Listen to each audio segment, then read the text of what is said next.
Morning students. आज हम पढ़ेंगे chapter 6 combustion and flame. 6 chapter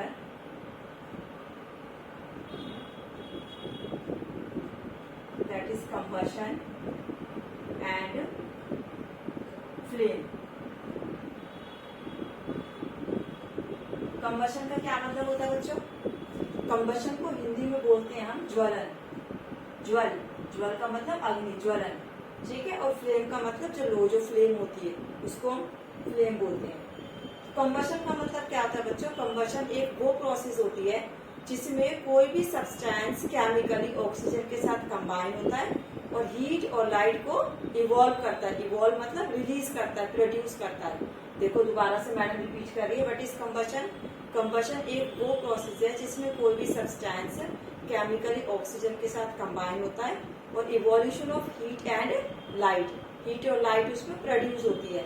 यानी कि कोई भी सब्सटेंस जब ऑक्सीजन के साथ मिलेगा तो वो क्या प्रोड्यूस करेगा? Heat and light. उस प्रोसेस को क्या बोलते हैं? कंबशन। क्या बोलते हैं? कंबशन। क्लियर हो गई सबको ये टर्म? उसके बाद है बच्चों इसमें कंबशन। अब कंबशन नाम वर्ड यहाँ पर आया है तो उससे में एक चीज और रिलेट होगी कि कंबशन के लिए कौन कौन सी कंडीशन नेसेसरी होती हैं, है ना। What are the conditions which are required for the process of combustion? हर चीज में तो कंबशन नहीं हो सकती। क्या हर चीज बर्न हो जाती है? नहीं होती ना। तो कोई कंडीशंस होती हैं जो कि कंबशन के लिए नेसेसरी होती हैं। तो वो कौन कौन सी कंडीशंस होती है? कंडीशंस कौन कौन सी होती है? सोचो, अगर कोई भी सब्सटेंस अगर बर्न होगा तो उसकी कौन कौन सी कंडीशंस होंगी जो उसको बर्न करने में हेल्प करेंगी? सबसे पहला, सपोर्टर ऑफ कंबशन। सपोर्टर होना चाहिए ना कंबशन का। उसकी अगर कोई भी सब्सटेंस मान लो ऐसा नहीं होगा जो जिसमें आग नहीं लग सकती, प्लास्टिक है, ग्लास है, तो क्या उसमें कंबशन होगा? नहीं। तो सबसे पहली कंडीशन क्या होगा इसमें? सपोर्टर। सबसे पहली कंडीशन आ जाएगी इसमें सपोर्टर ऑफ कंबशन, यानी कि वो सब्सटेंस जो है कंबशन का सपोर्टर होना चाहिए, ठीक है। सबसे पहली कंडीशन हो गई। दूसरी, सोचो जब अगर किसी चीज में आग लगेगी, किसी भी चीज को फायर की जरूरत होगी तो उसके लिए सबसे पहले और क्या क्या कंडीशंस नेसेसरी हो सकती हैं? ऑक्सीजन की प्रेजेंस जरूरी होगी। ऑक्सीजन होगी तभी तो वो बर्न होगा, क्योंकि अभी हमने क्या पढ़ा है कंबशन वाले टॉपिक में? अभी कंबशन वाले टॉपिक में मैडम ने आपको यही बताया ना कि उसकी ऑक्सीजन की प्रेजेंस में केमिकली जो है जुड़ेगा किसके साथ? ऑक्सीजन की प्रेजेंस में। तो नंबर 2 जो है यहाँ पे आपको नाम से ही समझ में आ रहा होगा, प्रेजेंस ऑफ ऑक्सीजन। क्या होगा second point? Presence of oxygen, यानी कि उसको ऑक्सीजन की जरूरत, यानी कि ऑक्सीजन वहां पे प्रेजेंट होनी चाहिए, तभी क्या होगा वहां पे? कंबशन की प्रोसेस होगी, ठीक है। और नंबर 3 बच्चों, नंबर 3 पॉइंट इसमें आएगा, it should attain ignition temperature. ये एक बहुत ही इम्पोर्टेंट टर्म है। जहां जहां पर आप जो है कंबशन का टॉपिक पढ़ोगे वहां पर आपको ये टर्म जरूर आएगी, ignition temperature. Ignition temperature, it should attain a kindly ignition temperature, यानी कि उसका जो इग्निशन टेम्परेचर है वो काइंडली इग्निशन टेम्परेचर को होना चाहिए सब्सटेंस का। इग्निशन टेम्परेचर टर्म बच्चों यहाँ पे मैडम आपको जो है क्लियर करेगी। इग्निशन टेम्परेचर वो टेम्परेचर होता है जिसपे कोई भी सब्सटेंस जो है वो फायर को कैच कर लेता है। कोई भी सब्सटेंस जब तक नहीं आग को पकड़ेगा, जब तक उसका इग्निशन टेम्परेचर नहीं होगा, जब तक वो अपना इग्निशन टेम्परेचर अटेन नहीं कर लेता, तब तक जो है उसमें आग नहीं लगेगी, तब तक वो सब्सटेंस बर्न नहीं होगा। तो नंबर 3 पॉइंट क्या होगा? It should attain a kindly ignition temperature. तो देखो फिर से हम एक बार फिर से रिकॉल कर देते हैं सारा। नंबर 1 मैडम ने बताया कंबशन, ठीक है। और उसके बाद कंडीशंस, कौन कौन सी कंडीशंस होती हैं जो कि कंबशन की प्रोसेस के लिए जरूरी होती है। नंबर 1 सपोर्टर ऑफ कंबशन, सबको यहाँ पे दिख रहा होगा। नंबर 2 है प्रेजेंस ऑफ ऑक्सीजन, ऑक्सीजन की प्रेजेंस होनी चाहिए। सिंपल जनरल पॉइंट है कि क्या क्या होने चाहिए, आपको माइंड में मैडम के साथ रिपीट करोगे आपको भी लर्न हो जाएंगी। Number 3 ignition temperature. Ignition temperature जहाँ पे वर्ड आएगा आप अपने आप समझ जाना कि the substance should attain a kinetic ignition temperature. ये टर्म सबको क्लियर हो गए तीनों। उसके बाद बच्चों हम आगे चलते हैं अपने अगले टॉपिक पे, नेक्स्ट टॉपिक पे। इसको मैडम रब कर देती है। नेक्स्ट टॉपिक है आपका, जहाँ आपकी कंबशन से रिलेटेड टर्म है, तो उसी से ही आगे आपका एक और टॉपिक आता है कंबस्टिबल। जहां पर कंबशन होगा वहां पे कंबस्टिबल भी आएगा। कंबस्टिबल एंड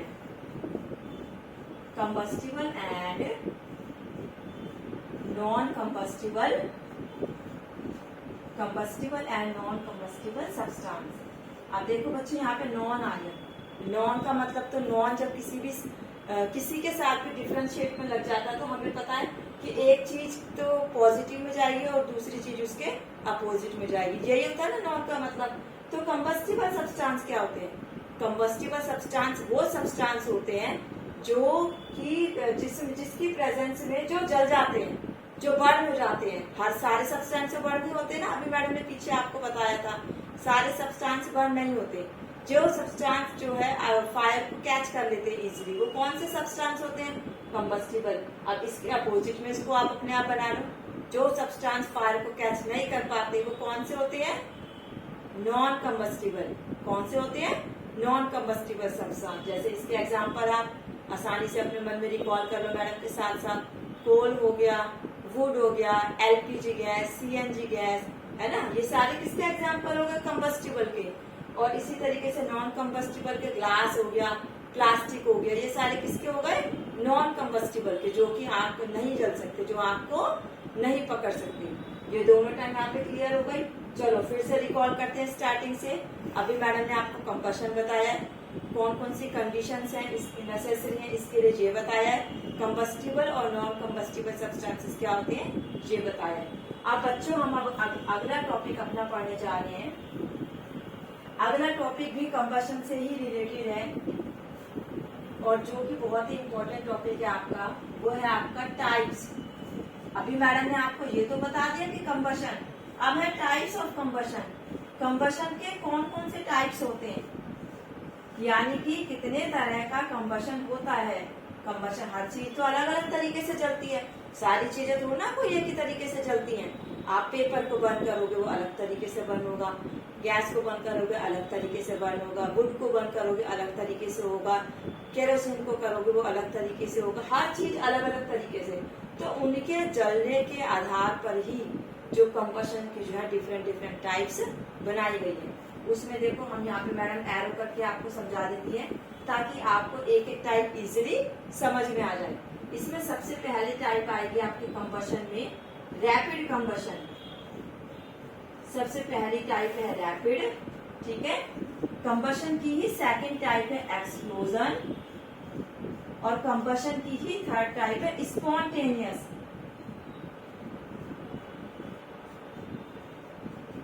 ये तीनों वर्ड आप देखो मैडम ने ब्लैक बोर्ड पे यहाँ पे लिख रखे हैं, फिर से repeat again. Rapid combustion, explosion, spontaneous combustion, ठीक है। चलो टर्म वाइज सबसे पहले हम करते हैं रैपिड कंबशन। रैपिड का मतलब क्या होता है बच्चों? रैपिड का मतलब होता है जल्दी। अगर आप देखते हो ना स्पीकिंग कोर्स में, रैपिड इंग्लिश स्पीकिंग कोर्स, मतलब जल्दी आप इंग्लिश सीख जाएंगे इससे, उसको बोलते हैं हम रैपिड। तो रैपिड तो नाम से ही आपको पता चल रहा है कि वो वाला कंबशन जो रैपिडली, जिसमें जो है आग बर्न, जो आग लगती है वो जल्दी लगती है। जल्दी किसमें लगती है? आप अपने घर वाले सिलेंडर में देखो, घर में मम्मी गैस पे काम करती है, आपने भी कई बार गैस चलाई होगी, तो आप देखते हो ना, एक नॉब को ऑन करना और सिर्फ एक लाइटर की चिंगारी, और उससे क्या हो जाती है? गैस बर्न हो जाती है ना। क्या, कौन सी टाइप का कंबशन हो गया? आपके सामने प्रैक्टिकल बता दिया मैडम ने कि आपके सामने की इस तरह का एग्जाम्पल, तो किस टाइप का वो कंबशन हो गया? Rapid combustion. रैपिडली आग लगी है उसमें। केरोसिन को डाल दो, आग लगा दो, लगा मत देना भाई, डाल दो और आग लगा दो, कितनी जल्दी आग लगेगी। पेट्रोल पड़ा है, बहुत जल्दी आग लगेगी। तो इस तरह के जो सब्सटेंस है ये बहुत जल्दी ही आग को कैच कर लेते हैं, तो उसको क्या बोलेंगे? Rapid combustion. क्लियर हो गई ये टर्म सबको? नेक्स्ट में चलते हैं हमारे एक्सप्लोजन। एक्सप्लोजन तो आपने वर्ड सुना हुआ है, न्यूज़पेपर में है ना, और फोन में, फेसबुक पे देखते होगे और न्यूज में देखते होगे, कितनी जगह आता है एक्सप्लोजन हो गया, एक्सप्लोजन हो गया, वहाँ इतने लोग मारे गए, एक्सप्लोजन हो गया। और भी कुछ नहीं, तो इसका सबसे बड़ा एग्जाम्पल आप दिवाली पे चलाते हो ना पटाखे, है ना, फायर क्रैकर, फायर क्रैकर सबसे बड़ा एग्जाम्पल है एक्सप्लोजन का। एक्सप्लोजन किसको बोलते हैं? एक्सप्लोजन में भी आग लगती है, बर्न होती है कोई चीज, लेकिन किसके साथ? साउंड के साथ, हीट के साथ और लाइट के साथ। ये तीनों चीजें उसमें होंगी। इसमें क्या होगा था, हीट निकलेगी और आग लगेगी और रैपिडली लगेगी। इसमें क्या होगा, आवाज भी आएगी।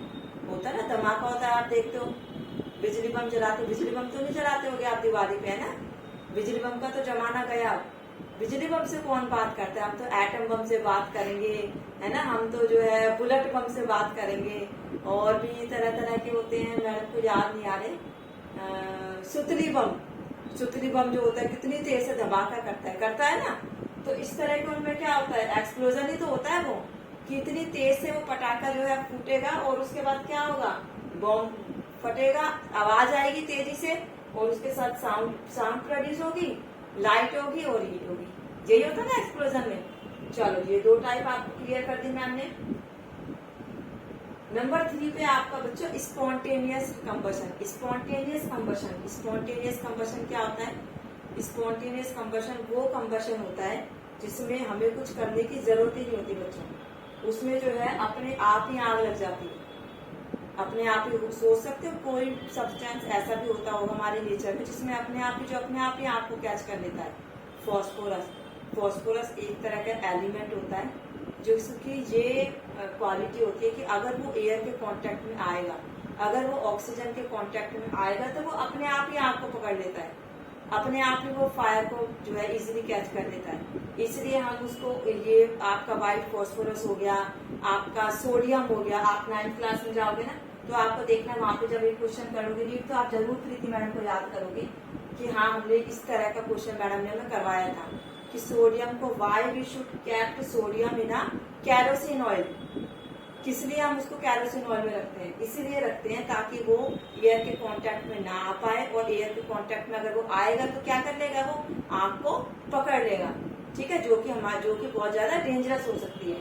तो इस तरीके ये है आपकी स्पॉन्टेनियस की टाइप। स्पॉन्टेनियस में जो मैडम ने आपको दिखवाया था वो क्या दिखवाया था, व्हाइट फॉस्फोरस। अगर आप इसको नोट करना चाहते हैं अपने पास है तो आप नोट भी कर सकते हैं, व्हाइट फॉस्फोरस, ठीक है, इसका बेस्ट एग्जांपल है। और नंबर 2 है आपका सोडियम। सोडियम भी एक इस तरह का ही कंपाउंड होता है, एलिमेंट होता है सोडियम, ठीक है। तो अभी हम मैडम ने आपको बताया टाइप्स ऑफ कंबशन। कंबशन की कितनी टाइप्स होती है, मैडम के साथ रिपीट करो, वहां मत देखो। रैपिड कंबशन, ठीक है, दूसरा एक्सप्लोजन, और नंबर 3 स्पॉन्टेनियस कंबशन। ये है बच्चों आपकी टाइप्स ऑफ कंबशन, ठीक है। क्लियर हो गया सबको यहाँ तक? तो आज हमने क्या पढ़ा, आज हमने कंबशन पढ़ा।